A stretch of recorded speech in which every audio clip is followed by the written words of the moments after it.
¿Acaso puede la teología, como un estudio sobre la revelación y la ciencia, tener un punto de encuentro con la ciencia actual? ¿La religión puede dialogar de tú a tú con los avances de la ciencia moderna? ¿Puede la física cuántica ayudarnos a comprender la religión? ¿Cómo actúa Dios en un mundo que ha sido tan estudiado por la ciencia actual y que parece tener sus propias dinámicas? ¿Realmente Dios puede desarrollar una acción en el mundo bajo el signo de su providencia sobre nuestras vidas? ¿Qué certeza podemos encontrar en la metafísica y en la teología? Estas son las preguntas que busca responder un profesor de física matemática de la Universidad de Cambridge, que luego se dedicó a estudiar teología, John Carlton Polkinghorne.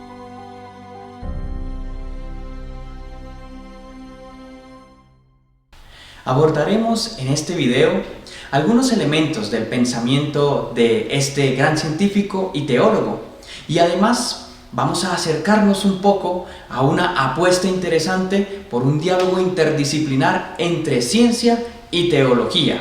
Por eso los invitamos a que con nosotros compartamos dos elementos del pensamiento de John Polkinghorne.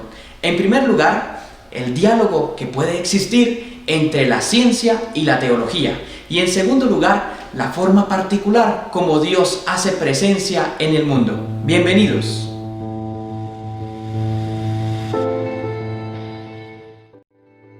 John Polkinghorne fue profesor de la Universidad de Cambridge y se dedicó a la ciencia durante más de 25 años. En esta labor, profundizó sobre la teoría de los quarks y la física de partículas. Sus estudios se relacionaban con la aplicación matemática del comportamiento de las partículas subatómicas en condiciones de relatividad. Pero tras 25 años de dedicarse a la ciencia, siente un llamado radical a la vida religiosa, renuncia a su puesto en la universidad y decide estudiar teología, ordenándose sacerdote anglicano. Aquí encontramos los dos rasgos que caracterizan la vida de Polkinghorne, que van a determinar su quehacer intelectual subsiguiente: el amor por la ciencia y un profundo espíritu religioso. Antes de mirar la relación que hace nuestro autor entre ciencia y teología, es preciso tener en cuenta una dinámica propia que aborda en su pensamiento y que tiene mucho que ver con el quehacer científico. Se trata de un movimiento de abajo hacia arriba. Veamos qué significa esto.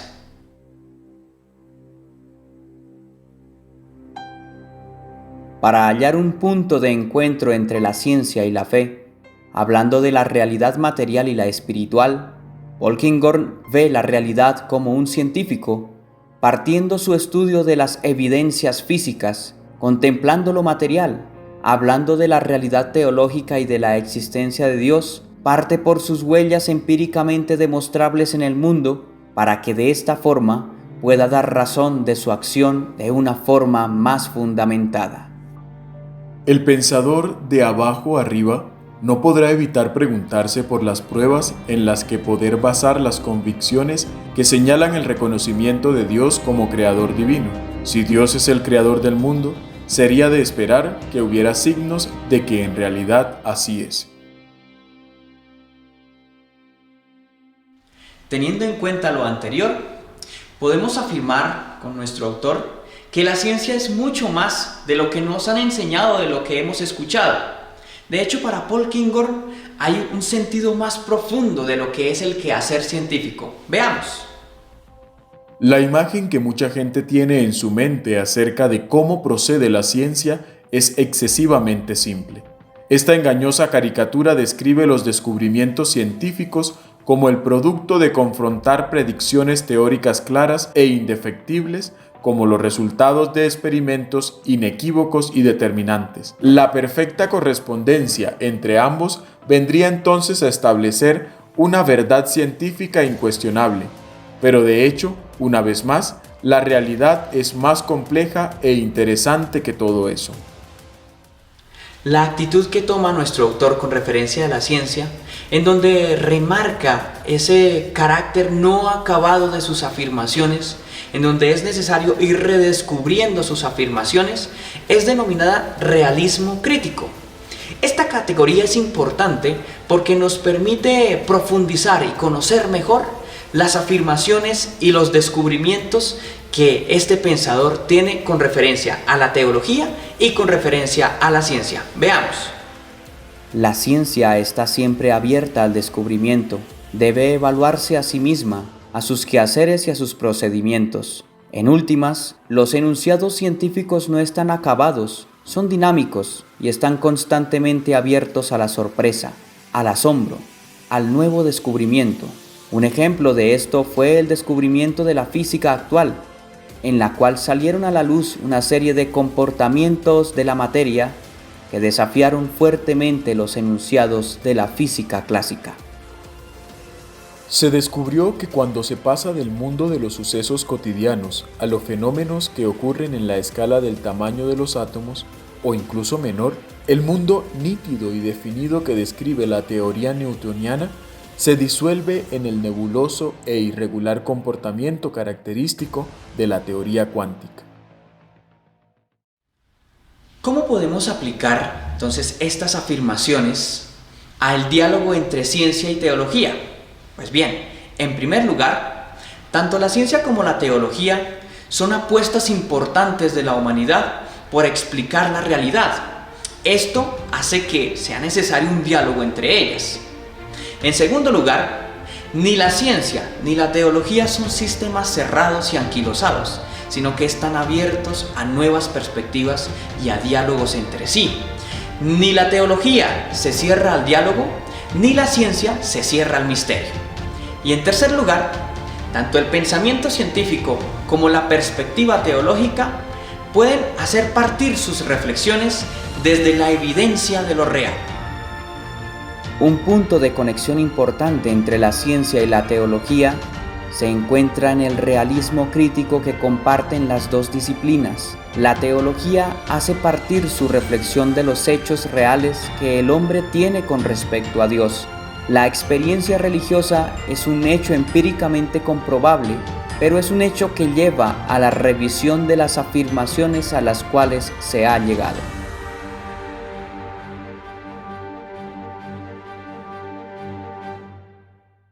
¿Cómo evidenciamos científicamente que tanto la teología como la metafísica hablan de cosas reales?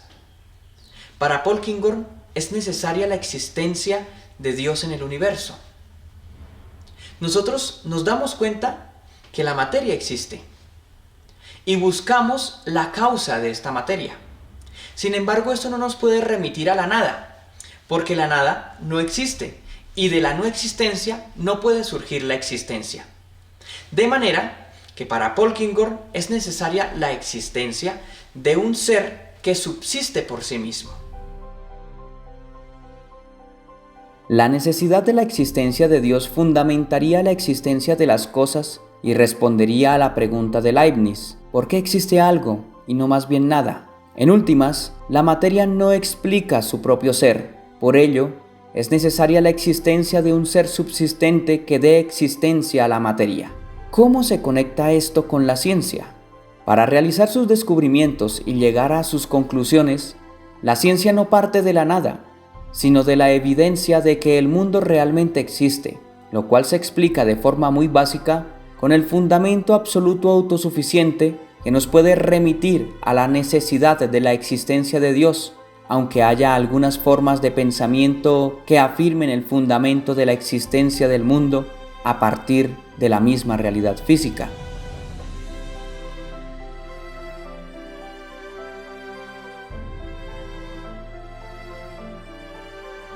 Tanto la ciencia como la teología tienen estructuras y afirmaciones que están abiertas al cambio, a la falsación, a la evolución. Sin embargo, para Paul Kinghorn hay elementos determinados que nos permiten un diálogo, una interacción entre el quehacer científico y la perspectiva teológica. En primer lugar, el orden de las cosas, en donde podemos afirmar que si las cosas son ordenadas es porque hay un ordenador que interactúa, que se relaciona constantemente con la realidad. En segundo lugar, hay una racionalidad cósmica, en donde afirmamos una serie de principios determinados que permiten que nosotros podamos conocer las cosas como las conocemos. En tercer lugar, el orden antrópico, en donde podemos afirmar una serie de condiciones que el universo ha dado, que han permitido que el hombre, que la conciencia y que la razón existan. En últimas, la realidad física de un universo existente que la ciencia aborda en sus quehaceres apunta, por lo menos como una hipótesis importante, a la existencia de Dios. Por esto la teología sería un argumento que dotaría de inteligibilidad a la ciencia en los asuntos que ella, por sus propios medios, no podría conocer del todo. Por ejemplo, la razón del origen del universo en una realidad que sobrepasa los límites de la teoría del Big Bang.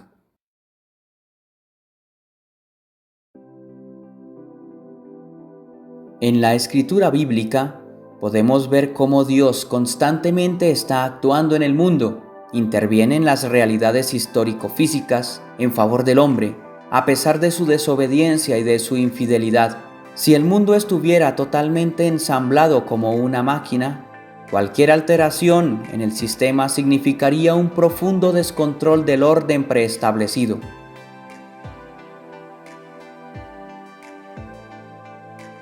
Según la perspectiva de apertura que nos deja ver la física cuántica en cuanto a la indeterminación de las dinámicas propias del mundo material, la intervención divina y la acción libre del hombre pueden encajar en las estructuras del cosmos sin alterar o desequilibrar sus estructuras constitutivas. Si la estructura física fuera absolutamente determinada y estática, ni Dios ni el hombre podrían intervenir en el mundo sin que hubiese una seria alteración del sistema.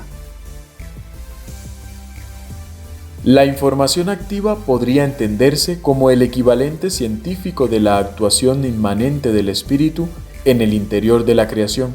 El carácter espiritual de la influencia divina vendría dado por el puro aporte de información. La ausencia de aporte energético evitaría que, con este concepto, Dios quedara reducido a una causa física más, algo que teológicamente resultaría inaceptable. Bueno, pero hay que acercarnos en este momento a la forma como Dios actúa de manera general con todo el cosmos, con todo el universo. En efecto, para Polkinghorne, Dios acompaña al hombre, está cerca de él, lo guía.